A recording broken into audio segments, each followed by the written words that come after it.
Good evening, everyone. Thanks very much for being here. I really appreciate it. This is, of course, my first week as Prime Minister, but I've come here to Washington, 3,500 miles from home, for a very simple reason. Because every policy we have in pursuit of our missions, everything we're doing to improve people's lives, all that we hold dear, depends on our security. That is our first priority. It is always our first priority. I made that crystal clear to the British people in our campaign, and so I also came to this summit with a clear message, a message of enduring and unwavering commitment to the NATO alliance, to Ukraine, to the collective security of our country, our continent, and our allies around the world. I'm proud to represent a party that was instrumental in creating NATO 75 years ago. It was Labour Prime Minister Clement Attlee and a Labour Foreign Secretary, Ernie Bevin, who fought so hard to make this a reality. This is our history, and we're proud of it. And I am determined to take that pride forward into the future. So have no doubt we will match our words with action. We live in a new and dangerous era, one defined by volatility and insecurity. We face the generational threat of Russia, aided by the likes of North Korea and Iran, conflicts that rage across the Middle East and North Africa, the challenge of China, terrorism, and international institutions that should be at the heart of the response are being undermined. Our collective reaction to this moment will shape the world for decades to come. So we must stand up for our interests, but we must also stand up for our values, because it was that insight, that unity of interests and values, that guided Attlee and Truman in creating NATO 75 years ago.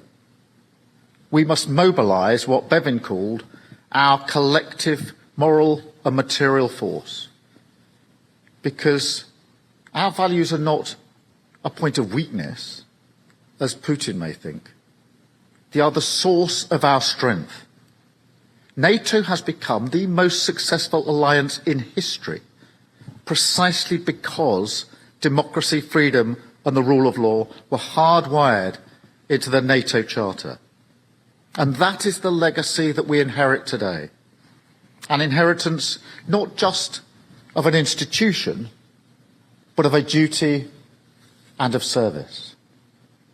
And it is our duty now to take these fundamental principles and adapt them to meet the test of our times.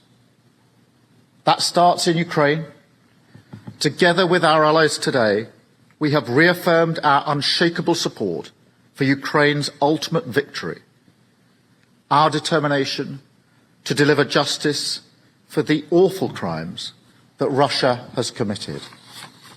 You will have seen the scenes this week in Kyiv, Russia using some of the deadliest weapons in its arsenal on innocent children, striking a hospital. When I went to Kyiv, I saw for myself the devastation and inhumanity of Russian aggression.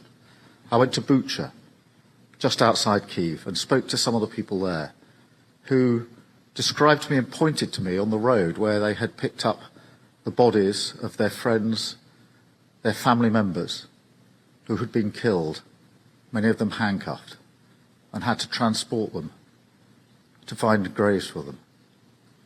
Using shopping trolleys, they told me, was the only way they could move those bodies. And that had a profound impact on me as they dug those graves, mass graves, for the people who'd been shot and left in the road. The alternative to Ukraine's victory is unthinkable. Not only an affront to our values, a green light to aggressors everywhere. And the fate of Ukraine is a cause that unites Britain, and that is why we will deliver £3 billion worth of support to Ukraine each year for as long as it takes. We will speed up our delivery of military aid, and together with our NATO allies, we have pledged €40 billion of support to Ukraine every year. We've established a new body to coordinate that support, agreed to ramp up industrial production, and confirmed Ukraine's irreversible path to full NATO membership. As I told President Zelensky today, NATO will be stronger with Ukraine as a member. And because of the generational threat from Russia, that demands a generational response. So we will increase NATO's focus on future threats around the world, with Britain playing its full role. We will continue to put our armed forces at NATO's disposal, maintain our presence in Estonia and Poland, lead the land arm of the Allied Response Force this year, and maintain and modernise our nuclear deterrent. Today, this alliance is stronger than ever. 23 members are now spending 2% of their GDP on defence. But in light of the grave threats to our security, we must go further. So we will conduct a strategic defence review to strengthen our armed forces and protect our national security. And we will set out a clear path to spending 2.5% of our GDP on defence. And I say with candour to all our allies, we must understand that this is now essential. This is a defensive alliance. We do not seek conflict. But we know that the best way to avoid it is to prepare for it and to lead. Britain belongs on the world stage, so I am determined to reset our relationship with Europe, return to leadership on climate change, and engage more deeply with the global south. Because whether the challenges we face are military, or global challenges like climate change, cyber and energy security, we will meet them head on.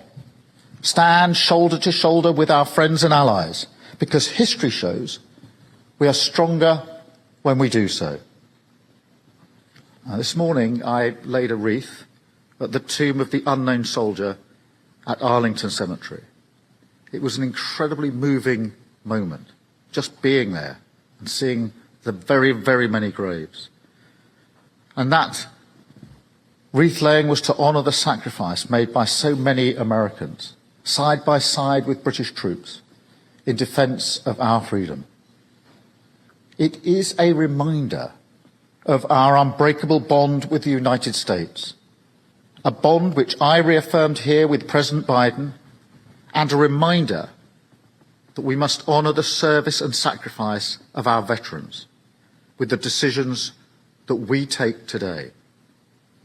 So we meet this moment with a new resolve, determined to renew Britain's place on the world stage, proud of what we have to offer, confident not just in the value of our strength, but in the strength of our values. Britain was at the heart of creating NATO 75 years ago, and our commitment remains unshakable, the foundation of our security and prosperity for many years to come. Thank you very much.